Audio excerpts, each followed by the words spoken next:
Welcome to wrestling place. आज हम बात करेंगे मंडे नाइट रॉ जो कि हुआ था रेसलमेनिया 39 के बाद।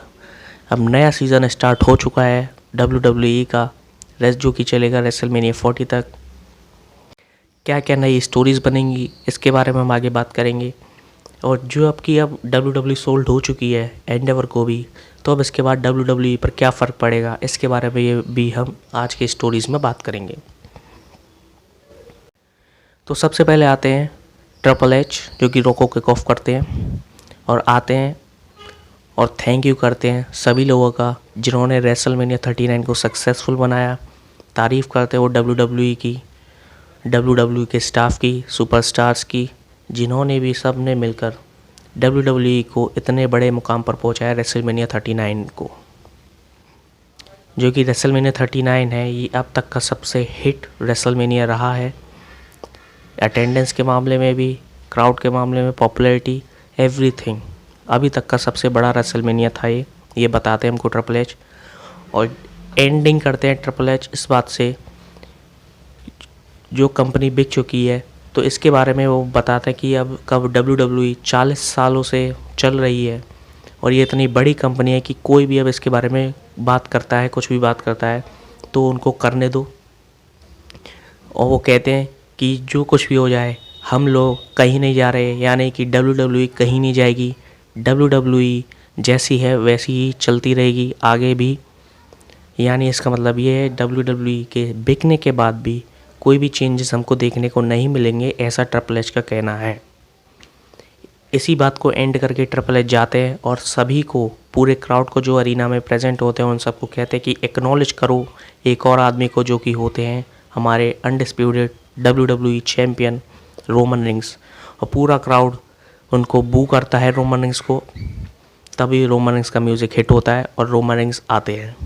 अब आते हैं रोमन रिंग्स हमारे द अनडिस्प्यूटेड WWE चैम्पियन।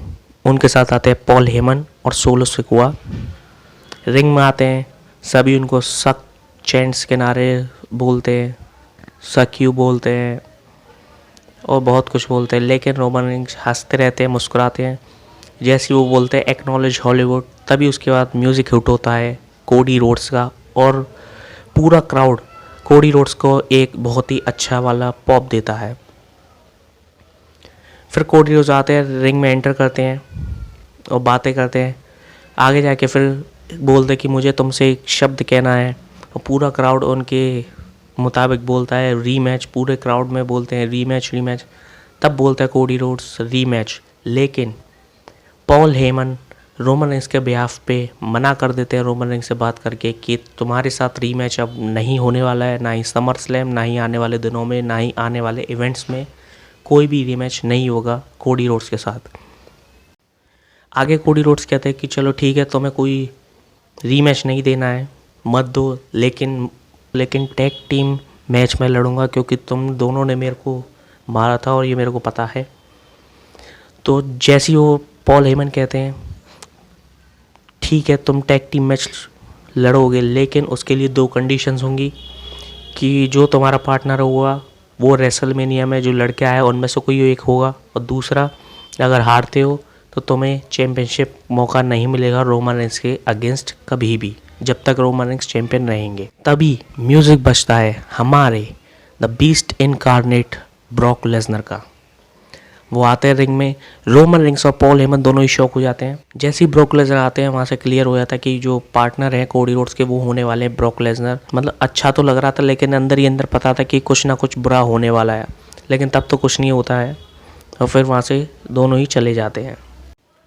आगे बढ़ते हैं, आगे मैच होता है ओमोस और एलायस का। उसमें आसानी से ओमोस जो है जीत जाते हैं। उसके बाद आता है सेगमेंट हमारे हॉल ऑफ फेमर रे मिस्ट्रियो का। रे मिस्ट्रियो आते हैं और रिंग साइड पर बैट बंदी वगैरह होते हैं, उनके साथ के मैक्सिकन लोग होते हैं, उनसे गले मिलते हैं। उसके बाद ऑस्टिन थ्योरी भी आते हैं।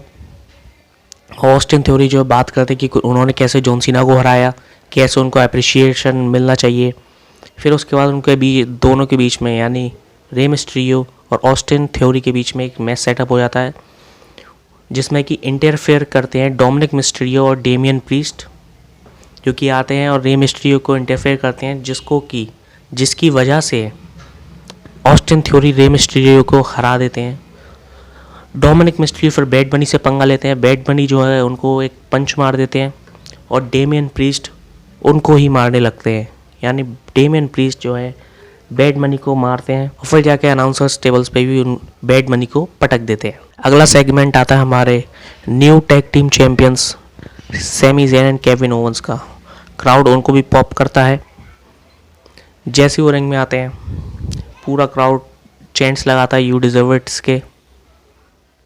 उसके बाद सैमी ज़ेन बोलते हैं चलो हम एलए में हैं तो इसके लिए पार्टी करते हैं, लेकिन केविन ओवंस कहते हैं पार्टी मेरे लिए पार्टी का मतलब है मैच करना, और वो ओपन चैलेंज करते हैं कि आ जाओ कोई भी वहाँ बैक स्टेज से और आगे हमसे लड़ो।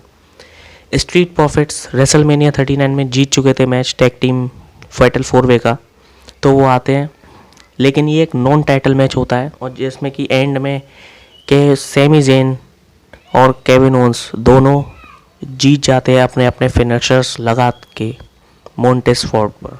उसके बाद सेगमेंट आता है सेथ रॉलिंस का, लेकिन होता ये है कि उनकी एंट्री भी होती है, उनका थीम म्यूज़िक भी बजता है, पूरा क्राउड उनका म्यूज़िक गा रहा होता है, गाना गा रहा होता है, लेकिन वो रिंग में आते हैं बीचों बीच खड़े होते हैं, एक तरीके से महसूस करते हैं पूरे क्राउड को, लेकिन वो कुछ बिना बोले चले जाते हैं वापस।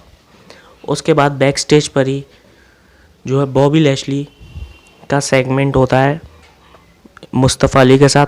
बैक स्टेज पर ही उनका एक मैच जो है सेटअप हो जाता है मुस्तफ़ा अली के साथ, और वो आते आते रिंग तक आ जाता है जहाँ पर वो आसानी से हर्ट लॉक लगाकर मैच जीत जाते हैं। फिर मैच आता है हमारा अगला मैच जो कि होता है for the number 1 contender for women's tag team championship, जिसमें कि होती है डैमेज कंट्रोल वर्सेस रैकेल रॉड्रिगेज और लिव मॉर्गन, जिसमें कि लिव मॉर्गन रैकेल रॉड्रिगेज जो है मैच को जीत जाते हैं और वो लड़ने वाले हैं बेकी लिंच और लीटा से for the women's tag team championship next week. अगला सेगमेंट होता है हमारे रेसलमेनिया होस्ट द मिस का, और वो कहते हैं कि मेरे साथ नाइंसाफ़ी हुई है, 4 लोगों ने मेरे को मिलकर मारा है रेसलमेनिया में, मेरे 2 सरप्राइज़ मैच सेटअप किए गए जो कि उनको पता भी नहीं था, वो तैयार भी नहीं थे, जिसमें कि उनको हार मिलती है। इतना ही जब वो आगे कहते हैं तभी म्यूज़िक हिट होता है मैट रिडल का, जो कि एक सरप्राइज़ एंट्री लेते हैं, रिटर्न करते हैं अपना रिंग के अंदर और आते हैं मिस के साथ लड़ते हैं, अपना फिनिशर देकर चले जाते हैं। और इसके साथ ही नेक्स्ट वीक के लिए रिडल और मिस का मैच सेटअप हो जाता है। इसके बाद बात करते हैं अपने मेन इवेंट की, जो कि होना था Roman rings solo Sikoa versus Cody Rhodes और ब्रॉक लेसनर के बीच। एक एक करते सभी लोग आते हैं रिंग के अंदर, और पहली बार हम देख रहे थे एक मेन इवेंट था, नॉन टाइटल मैच था और टैग टीम मैच था, जो कि जिसमें कि अनाउंसमेंट हो रही थी, यही देख के अजीब लगा था। लेकिन ब्रॉक लेसनर वगैरह आते हैं, रोमन रिंग्स का सबसे पहले अनाउंसमेंट होता है, फिर उसके बाद कोडी रोड्स का होता है, ब्रॉक लेसनर का हो चुका होता है, तब जाके कोडी रोड्स का होता है।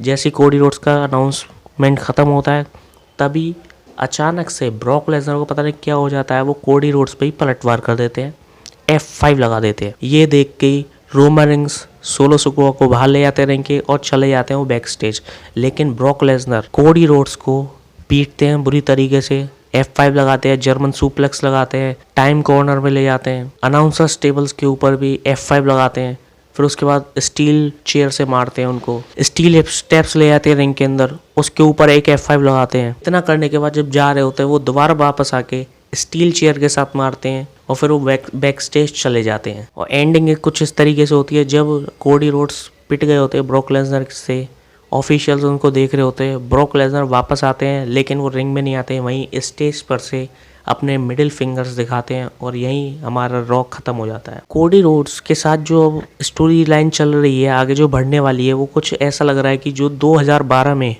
रेसलमेनिया के बाद जॉन सीना के साथ हुआ था, कि जॉन सीना जो है रेसलमेनिया में द रॉक से हारे थे, उसके अगले ही मंडे नाइट रॉ पर गए, ब्रॉक लेसनर आए और उनको जॉन सीना को पीटा, और आगे जाके धीरे धीरे करके उनकी स्टोरी दोबारा बिल्डअप हुई रेसलमेनिया 29 के लिए। मेन इवेंट में जाके जब वो जीते, कुछ इसी तरीके से कोडी रोड्स के साथ भी शायद होने वाला है, अभी कुछ कह नहीं सकते, हो सकता है ऐसा ही हो कि उनको रेसलमेनिया 40 में उनको एक बेबी फेस जो है टॉप फेस जो कहते हैं वो बनाया जाए, जॉन सीना जिस तरीके से थे वैसे ही कोडी रोड्स को बनाया जाए आने वाले रेसलमेनिया के लिए। तो आपके क्या थॉट्स हैं आज के रॉ जो हुआ उसके बारे पर, कमेंट्स में ज़रूर बताइएगा। इंस्टाग्राम और ट्विटर दोनों का लिंक नीचे दे दिया है, फॉलो ज़रूर कर लीजिएगा। अगर मुझसे डायरेक्ट बातें करनी है तो फॉलो अभी करिएगा। सब्सक्राइब लाइक करके ज़रूर जाइएगा, सब्सक्राइब फ्री में, लाइक दबा दीजिएगा। थैंक यू, मिलते हैं अगली वीडियो में, तब तक के लिए धन्यवाद। Thank you.